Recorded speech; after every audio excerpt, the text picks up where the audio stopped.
So yesterday, the Dow went up 200. I actually sold into that. It went up 200, down 500, so a 700-point swing, and then finished up 90.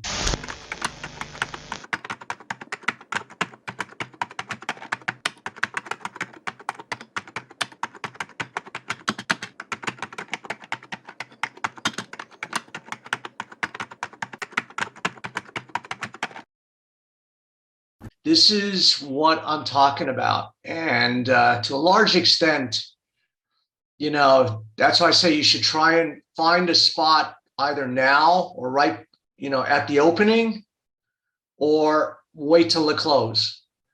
Because to trade these intraday swings, you're just going to get there's no rhyme or reason. I mean, it's just like a rail car on one of those carnival rides. So, and tomorrow we've got the FOMC meeting at 2:00. And it's going to be rock and roll. So even though, they've projected that they're going to increase rates 0.5%, what the market's going to be focusing on is what is the balance sheet runoff. Then they've got these mortgage-backed securities, they're going to sell those. So there's a lot of implications. They're well behind on inflation. I think inflation becomes embedded, right? Because a lot of it, is wage push inflation. So as inflation goes up, now employers have to pay their employees more money. And what are they going to give that back? When inflation goes down, so it becomes embedded and entrenched. And this is what happened in the 60s and 70s. You had a whole decade where, the Fed did these half-ass measures and never got ahead of it. And then, Volcker had to come in with, a cannon and take, Fed funds rate to 21%. So I don't know. We've got some fun, in store. So, that's why I say just try and find an arbitrage on the opening or kind of wait till the close. That's the discipline. I started buying BABA on the close. Bought some JD on the close. So let me just kind of throw up. I talked about, sometimes it's not about Jerome Powell and Fed funds or whatever. It's like the dance between the bars. I was talking about this concept where you have these giant monthly bars on the IGV. And, I don't foresee that, and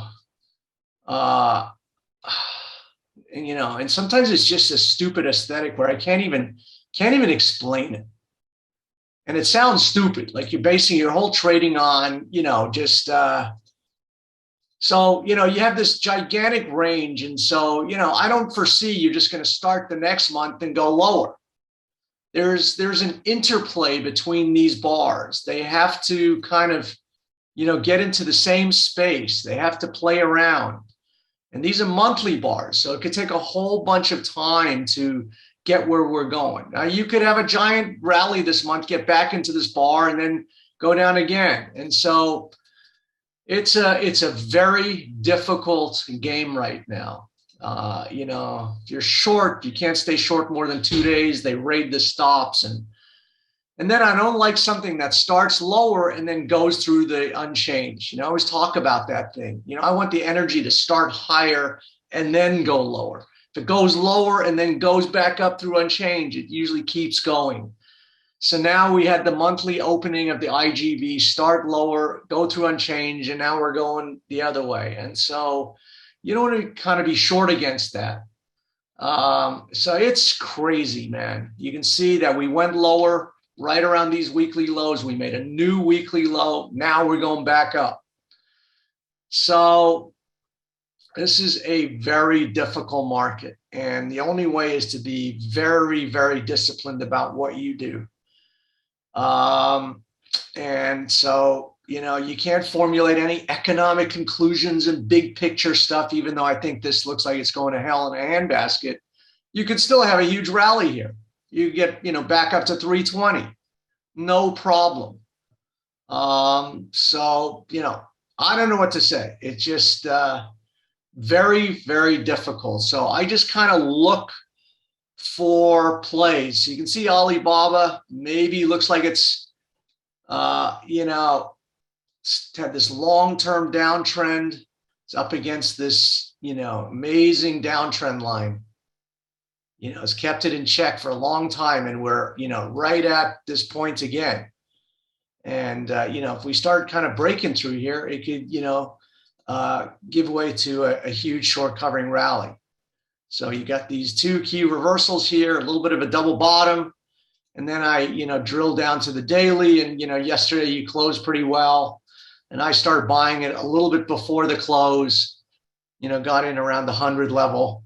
And, you know, now I think with this key reversal, I've got a bit of security. So the whole thing is try and find pockets in the market where you can hang out, where, you know where your risk is. You know, the problem with a lot of these things, they've gotten going, they're in the middle, and then they, you know, just shoot up your bum, and it's very difficult. So we got what looks like an emerging, you know, bottom. It won't be, you know, confirmed until we take out like 120. So it's, you know, very early speculation, but, you know, what I look at is how something closes. So yesterday we made a low, we close at the high. So now I feel like you're not going to take out yesterday's low today. So I bought it. If it goes lower, I might just buy some more and, you know, predicate that, you know, we're not going to take out yesterday's low. So maybe I can kind of just get a feel for this. And that's kind of the trades that I'm looking for, just pockets where I can find a, you know, risk reward relationship independent of all the market chaos. So you can see, yeah, 45 is 1.3 million. $1.3 million short. So pop out a profit for 118,000 there. So you can see how this is going crazy now. You can see how the market's just going nuts. I bet like $1.6 million on this position. I'm showing right now $23,000 gain.